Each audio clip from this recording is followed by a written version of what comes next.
olúwa yóò ní ìbújì inú bíbí omi ló kọ mí kí ni ó bíbí nínú wàsíwá ìdè ọ̀rọ̀ nípa Nàìjíríà ló bíbí nínú.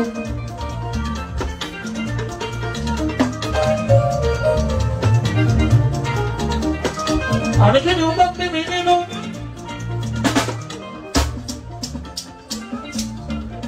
Ọ̀rọ̀ nípa Nàìjíríà ló bí mi nínú. Omi tó kọ́ mi, ọkọ̀ mi bàjẹ́, ó tún ṣàárẹ̀ gidigidi. Especially bí parí òun tí ó dá. Olúwa yóò ní ìbújì. Lele bẹ̀rẹ̀ dákẹ́. Etí ìlú ní ẹ̀yà mi àhìnà.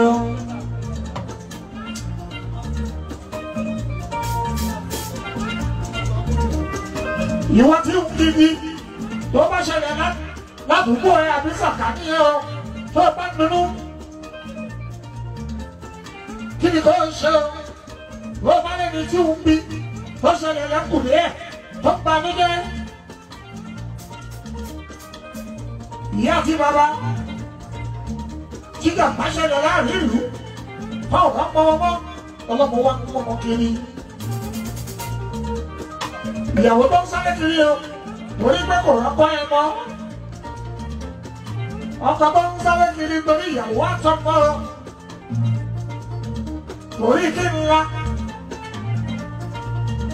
Torí pé afẹ́fẹ́ yá afẹ́ṣàgbára.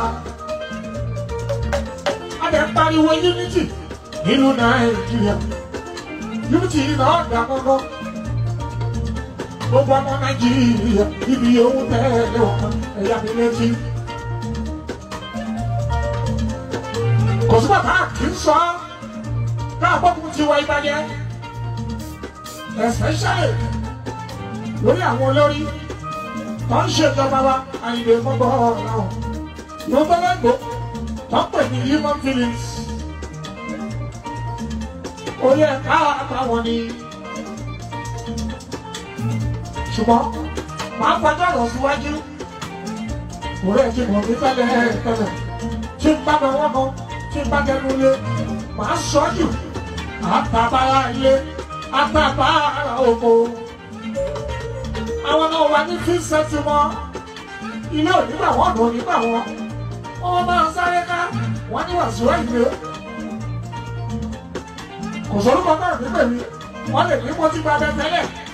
Mo ṣe ń pariwo. Ọ̀rẹ́dẹ̀ pẹ̀lú ẹ̀kọ́ mọ́. Wọ́n gbé wọn láti lójoojúmọ́. Wọ́n gba gbogbo àwọn èèyàn kiri. Alẹ́ wá ń ṣe ìjọba lé lórí. President Muhammadu Buhari. Èyí tó ṣẹlẹ̀ lọ́wọ́ ní ìpínlẹ̀ Ondo State. Olúwayé ó ní ìbújì ìtàrí ká àgbáwí.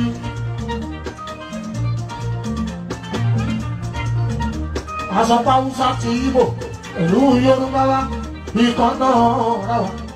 Báwo la ṣe jẹ́ kan náà? Ẹ wá sọ fún mi kó yé mi yéké.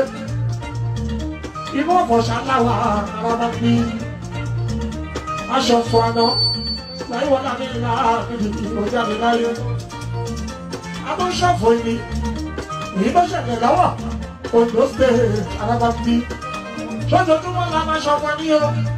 Àbí kí ńlá ẹ̀yin ọ̀nàrẹ́bù táwọn ojoojúmọ́ kẹta fún yín lábùjá ẹ̀jẹ̀ wa ń ṣe sí ọ̀rọ̀ síkì ọ̀rọ̀ ríjì ibi tó gbélé èèyàn tí ó bá jẹun kánú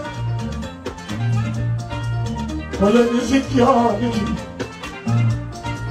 irun kan fi ń ṣàgbára ẹ̀rí tó bá kúkú délé ẹ̀jẹ̀ kẹ́tìrìbọ̀dì ẹlẹ́sẹ̀sì pọ́pọ́ ní kálukú pọ́pọ́ lẹ́yìn ọmọkànlá ọkọ̀ máa ṣọ́ra wọn.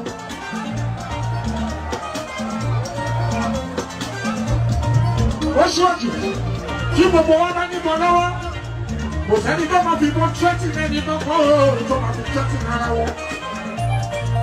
Ó ń dùn mí, omi ló ń pọn mí, ọ̀rọ̀ Nàìjíríà. Ó ń bà mí nínú jẹ́, àníwò ẹni ìlú òyìnbó. ọlọ́pàá rìn nílùú òyìnbó láì gbé bọ́ dání àwọn láìlú ọ̀dẹ̀ kan yáyé wọn bẹ́ẹ̀ bá dé lu London bẹ́ẹ̀ bá dé Amẹ́ríkà bẹ́ẹ̀ dé lu Canada alábàbí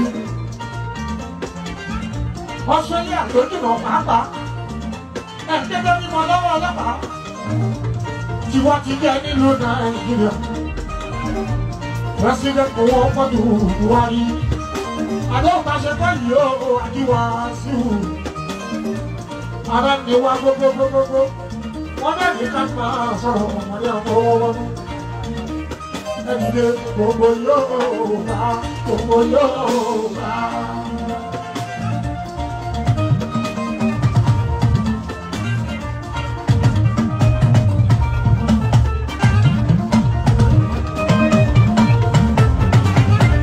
ẹ̀sọ́ tẹ́lú pé kọ́mọ rẹ̀ lẹ́rú ẹni tí wọ́n fà kọ́mọ rẹ̀ ni wọ́n fà. ẹ̀sọ́ fún kàgbà yìí kọ́mọ pàrọ̀ àgbàtì ní bàbá òun o kọ́mọ dáadáa.